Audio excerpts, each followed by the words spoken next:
Welcome back, everyone. Today's explainer is going to completely strip away the gloss, the hype, and all that PR spin to look at the stark, uncompromising reality of true entrepreneurship. We're talking about the internal belief and the private conviction of real founders.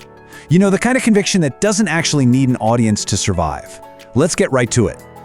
We constantly see the really loud, very public world of startups, right? The massive funding announcements, those slick viral launch videos, the glossy magazine covers. But honestly, this is where it actually happens. 3 a.m., there are no investors watching you. There's zero customers clapping for your brilliant idea. It's literally just you, sitting in the quiet, leaning over your notebook, and whispering to yourself, this is gonna work. That isolated, quiet moment, that is true belief.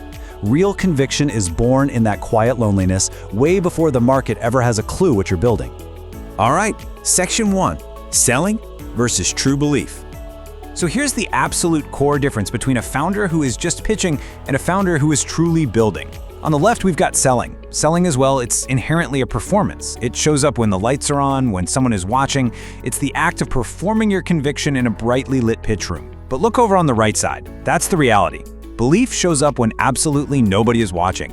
Real founders feel this belief totally alone. They feel it standing on the factory floor late at night or when they're slumped at a messy desk doing the books completely by themselves. It's incredibly unglamorous, but it's completely undeniable. Moving on to section 2, the pitch room illusion. So here is the thing. Audiences, and it doesn't matter if we're talking about venture capitalists, your very first hires, or early customers, they are incredibly intuitive. They can instinctively sniff out the difference between someone who is just talking and someone who actually believes what they're saying. If a founder is standing at the front of a room and deep down they're still trying to convince themselves that the idea will work, that doubt is going to leak. It leaks into their body language, their pacing, literally into every single line they deliver. That is exactly why so many pitches sound completely hollow. But a founder who already possesses that deep 3 a.m. belief, they don't even have to sell the dream. Instead, they do this. They breathe life into it right there, right now. When someone has already put in the agonizing, lonely work of building up their own internal conviction, they aren't begging you to buy into some fantasy. They're just opening the door to a reality they already live in. They bring the vision to life right in front of you with this energy that is just completely impossible to fake. Which brings us to section 3, the ultimate litmus test. I want you to really let these steps sink in. Just slow down for a second and ask yourself honestly. Scenario 1. What if tomorrow you step into a room and not a single investor says yes? Scenario 2. What if you push your product out into the world and no customer says wow or frankly says anything at all? Scenario 3. What if you post your big exciting announcement and Instagram stays totally brutally silent? In the face of all that crushing silence, would you still wake up for this exact same work?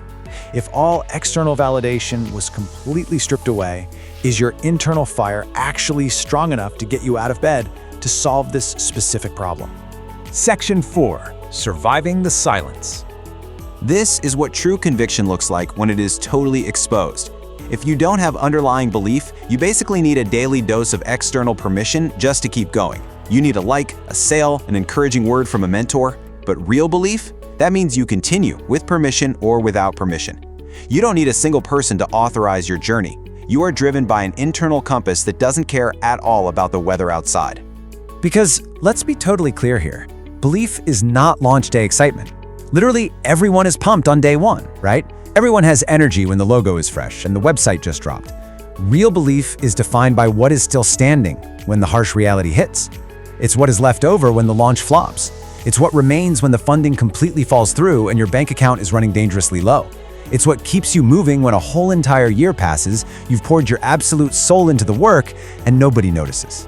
The one who stays standing on that exact day, that is true belief.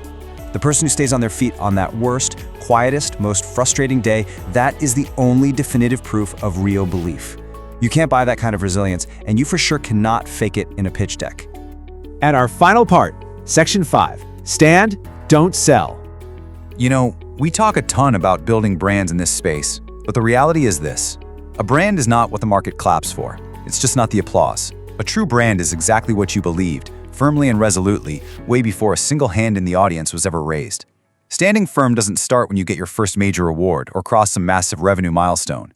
It begins with that quiet, completely isolated conviction. It starts with the conviction that comes to you first and only to you. So, I want to leave you with a bit of a provocative thought. Haven't found the conviction that keeps you going at night yet?